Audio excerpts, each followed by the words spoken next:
Levanta a tua voz conosco agora e canta, querido. Cada vez que a minha fé é provada, tu me dás a chance de crescer um pouco mais. Aleluia, cante ao Senhor nesse momento. Cada vez que a minha fé é provada,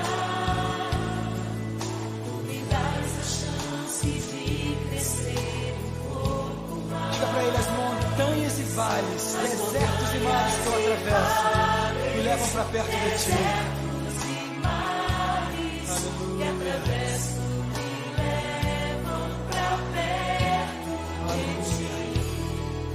Minhas provações não são maiores do que o meu Deus. É verdade, as minhas provações não vão me impedir de caminhar. E se diante de mim não se abrir o mar,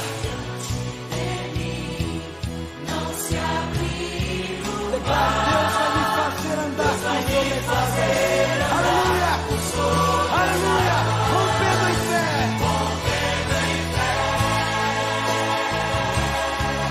minha vida se revestirá do teu poder, rompendo em fé. Diga com ousadia: eu vou mover no sobrenatural.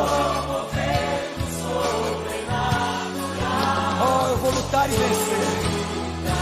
Oh, Senhor, eu vou plantar e colher. E a cada dia eu vou viver rompendo em fé. Aleluia. Aleluia, Pai.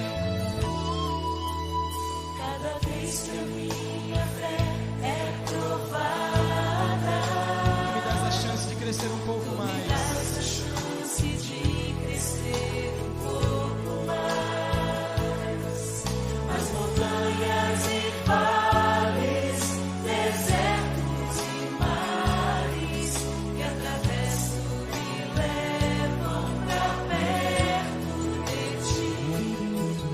Minhas provações não são maiores do que o meu Deus, e não vão me impedir de caminhar. Declara ao Senhor: se diante de mim não se abrir o mar, Não se abrir o mar, ó, Deus vai me fazer andar por sobre as águas. Aleluia, rompendo em fé.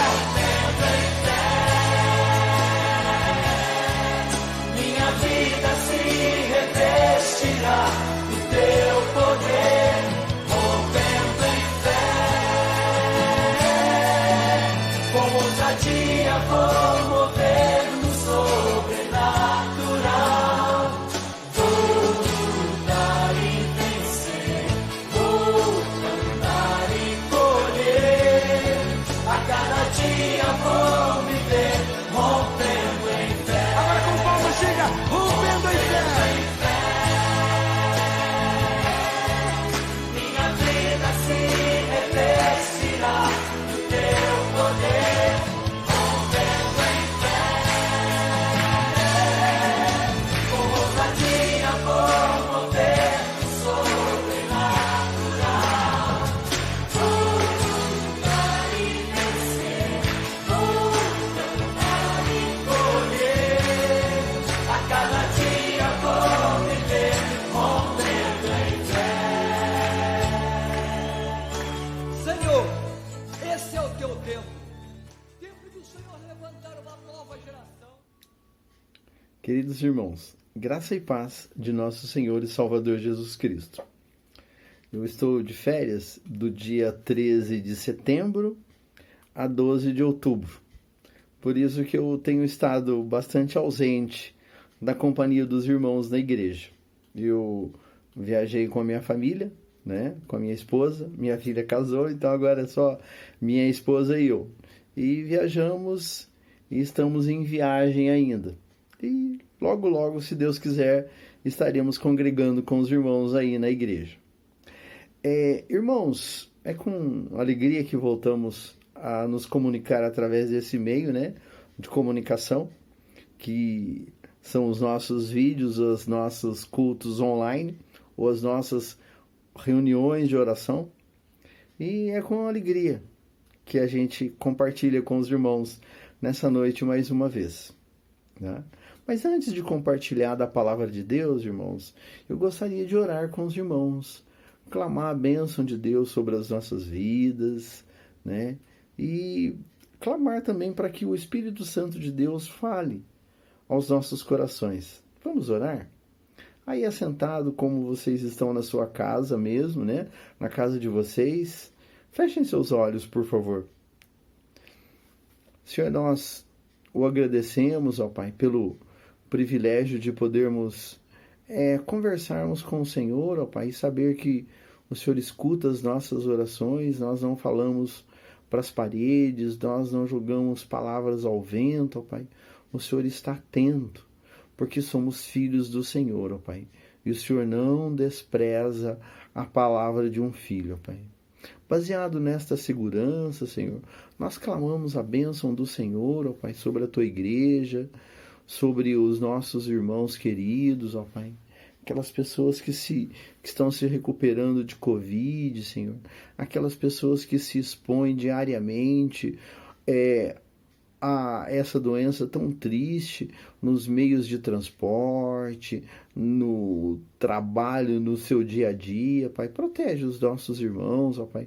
Onde quer que esteja, guarde-o, Senhor. Em nome de Jesus, ó Pai. Senhor, quanto à Tua palavra, Senhor, nós clamamos para que ela ache guarida nos nossos corações, produza frutos e que o Senhor mesmo a faça frutificar nas nossas vidas, ó Pai. É no nome santo e maravilhoso de Jesus que eu clamo todas essas bênçãos, Senhor. Amém, ó Pai. Irmãos, eu quero compartilhar com os irmãos nessa noite sobre algo muito importante na Bíblia, que é o fato de conhecermos a origem das coisas que estão escritas. O apóstolo Paulo, escrevendo aos Romanos, ele diz assim, olha, pois tudo quanto, lá em Romanos capítulo 15, versículo 4, ele diz assim, ó, pois tudo quanto outrora foi escrito para o nosso conhecimento e aprendizado é que foram escritas todas as coisas. Ou seja, tudo que está escrito na Bíblia, irmãos, desde Gênesis até Malaquias no Velho Testamento, é para o nosso conhecimento, é para o nosso aprendizado. E isso realmente é muito importante para nós. O próprio Jesus, lá em Mateus capítulo 22, versículo 29, Jesus certa vez disse assim, olha, errais por não conhecer as Escrituras e nem o poder de Deus. Então, quando nós não conhecemos as Escrituras, o que Deus realmente fez, como fez, né, ali no Velho Testamento, nós podemos deixar de aprender muitas coisas. Então, é fundamental que a gente realmente estude o Velho Testamento, que a gente conheça a palavra de Deus. Outra coisa interessante, irmãos, lá em Minas tem um velho ditado que diz assim, olha, um homem inteligente aprende com seus próprios erros, mas um homem sábio aprende com os erros dos outros, né? Então tem muita coisa na vida da gente que a gente não precisa de errar para aprender. Nós podemos aprender com os erros dos outros. E o que o apóstolo Paulo está dizendo aos romanos, irmãos, é isso. Que tudo o que aconteceu no passado, no Velho Testamento, com os reis, com as dificuldades, com os problemas que o povo de Israel passou, é para o nosso aprendizado, para a nossa maturidade cristã. Por isso que estão escritas todas as coisas.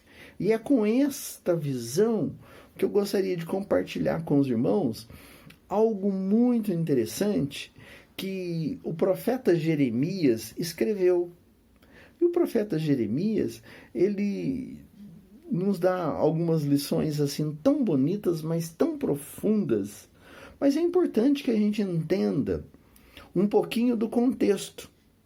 Ou seja, o que realmente está por trás daquilo que o profeta Jeremias escreveu. Bom, bora lá. Irmãos, Israel era o povo de Deus. E acabaram-se os juízes, né? O profeta Samuel foi o último juiz. Eles pediram um rei, Deus deu um rei a eles, né? E esse primeiro rei foi o rei Saul. Depois do rei Saul veio o rei Davi. O rei Davi ficou no lugar do rei Davi o seu filho Salomão. E depois que Salomão morreu, os filhos de Salomão não se entenderam e dividiram o reino de Israel. O reino de Israel era composto por tribos, né? E eles dividiram o reino de Israel. E ficou só a tribo de Judá e os outros reinos. Então a tribo de Judá era chamada de tribo de Judá. E Israel, do norte, eram todas as outras tribos. Na época do profeta Jeremias, irmãos, ele começou o ministério dele no ano 624 antes de Jesus nascer. Então, 624 anos antes de Jesus nascer, foi quando Deus levantou o profeta Jeremias para profetizar. E o profeta Jeremias começou o seu ministério no reinado do rei Josias. O rei Josias era rei em Judá, que era a tribo do sul. E as outras 11 tribos eram do norte, né? E nesta época, em 624, quando o profeta Jeremias começou seu ministério, o reino do norte de Israel já estava nas mãos ou sob o domínio dos assírios. Ou seja, eles também já eram escravos dos assírios. E os assírios é que davam as cartas para o reino do norte. E o reino do sul era governado por Josias. E Josias foi um bom rei, né?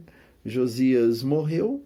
E no lugar do rei Josias entrou o seu filho Jeoacás. E Jeoacás reinou apenas um ano, né? E Jeoacás morreu, né? E no lugar de Jeoacás, no ano 609, começou a reinar Joaquim, filho de Joacás, neto de Josias, no ano 609. E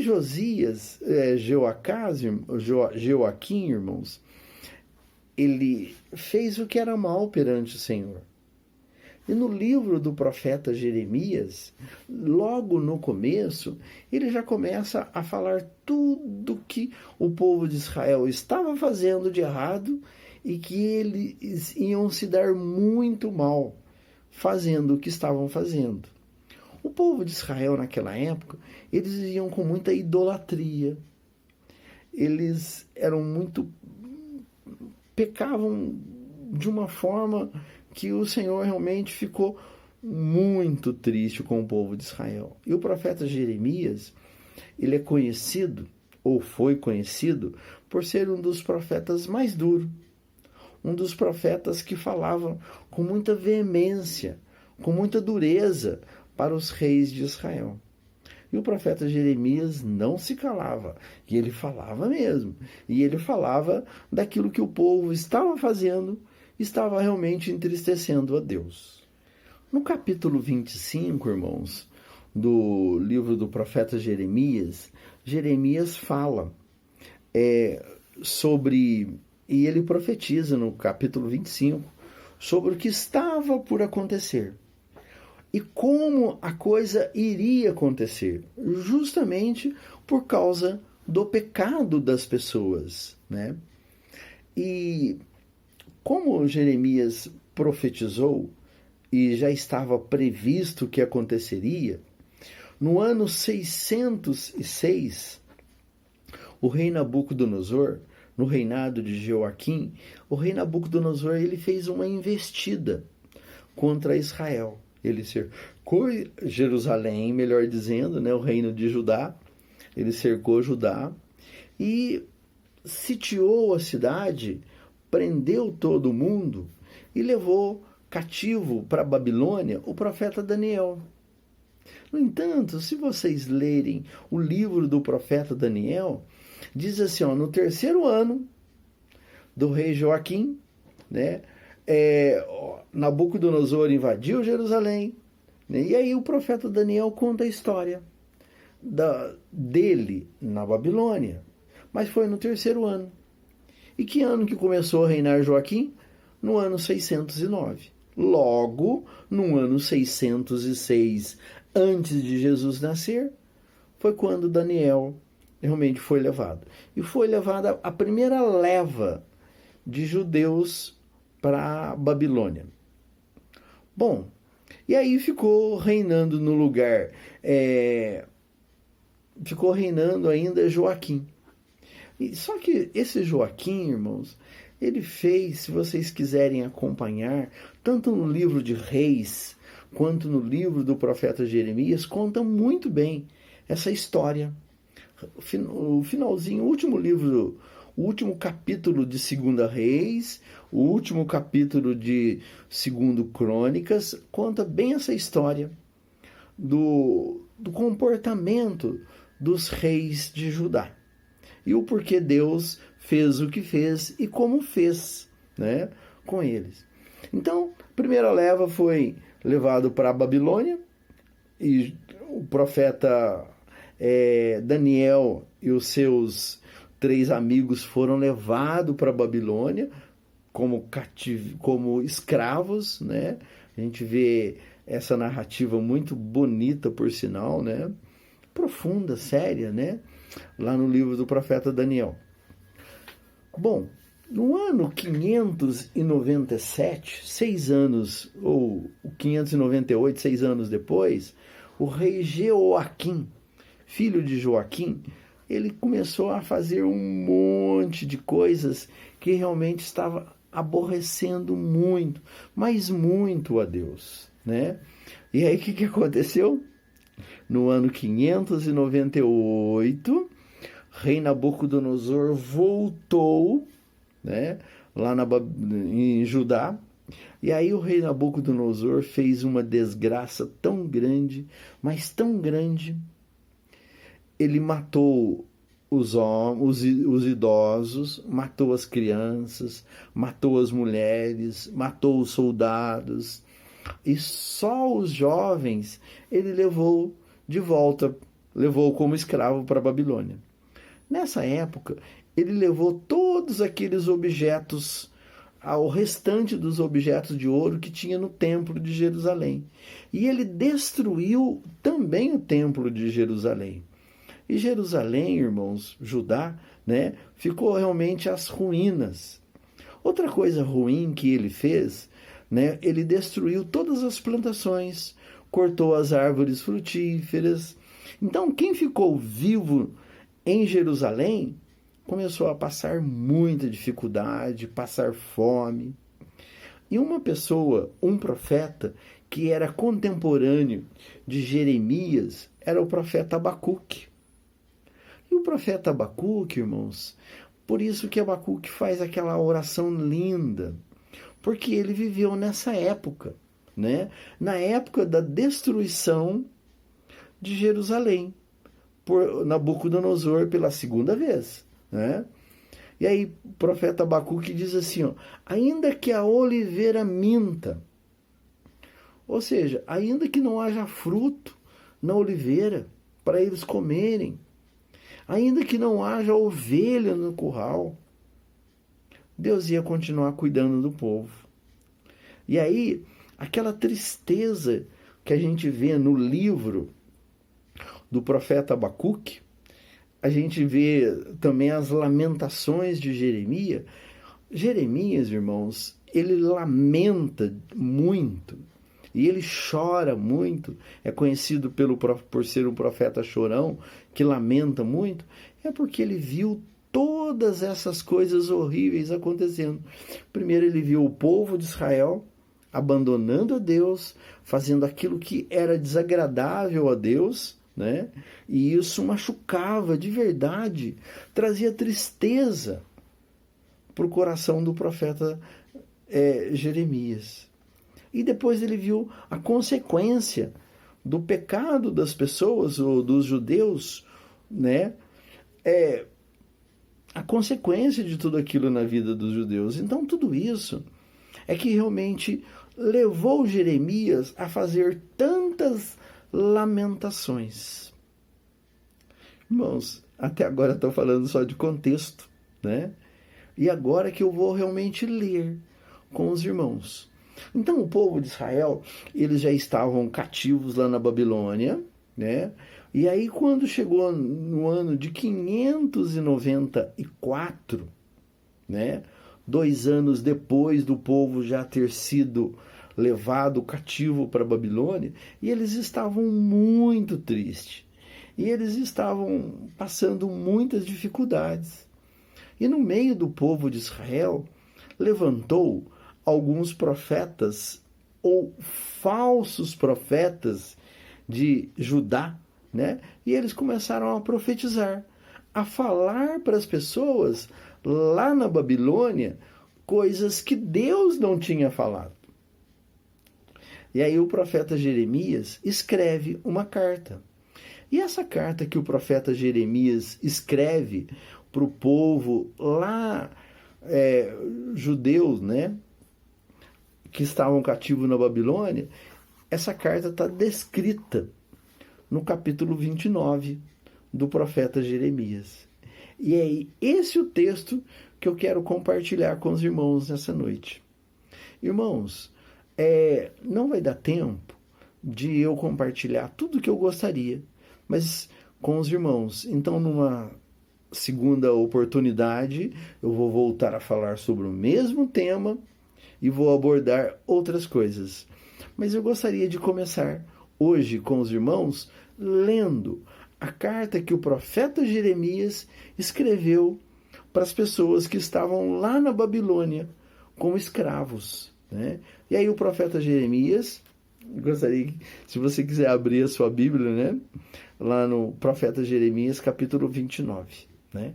E diz assim: são estas as palavras da carta que Jeremias, o profeta, enviou de Jerusalém ao resto dos anciãos do cativeiro, como também aos sacerdotes, aos profetas e a todo o povo que Nabucodonosor havia deportado de Jerusalém para a Babilônia. Depois que saíram de Jerusalém o rei Jeconias e a rainha mãe, esse rei Jeconias, irmãos, é o mesmo rei Joaquim, tá? Então, eles também foram levados cativos para a Babilônia. E aí ele está falando, depois que foram levados o rei Jeconias, né, e a rainha mãe, e os oficiais, e os príncipes de Judá, e Jerusalém, e os carpinteiros e ferreiros, a carta, né, foi mandada por intermédio de Elasa, filho de Safã, e de Gemarias, filho de Uquias, os quais Zedequias, rei de Judá, tinha enviado a Babilônia e a Nabucodonosor, rei da Babilônia. Bom, já que eles foram cativos e rei e o Joaquim foi junto, ficou rei Zedequias no lugar dele. Irmãos, os versículos 1, 2 e 3 do capítulo 29 está contando a história de como a carta foi escrita, para quem levou a carta, como é que ela foi escrita.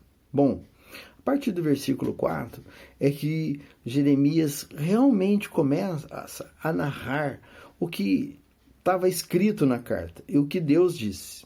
E diz assim, versículo 4: Assim diz o Senhor dos Exércitos, o Deus de Israel, a todos os exilados que eu deportei de Jerusalém para a Babilônia. Ou seja, aqui na primeira parte do versículo 4, Deus está reconhecendo ou afirmando para os judeus que foi Ele quem mandou os cativos para a Babilônia. É obra de Deus isso. Aí Deus continua: Edificai casas e habitai nelas, plantai pomares e comei o seu fruto. Tomai esposa e gerai filhos e filhas. Tomai esposa para vossos filhos e dai vossas filhas a marido, para que tenhais filhos e filhas. Multiplicai-vos aí e não vos diminuais. Procurai a paz da cidade para onde vos desterrei, e orai por ela ao Senhor, porque na sua paz vós tereis paz.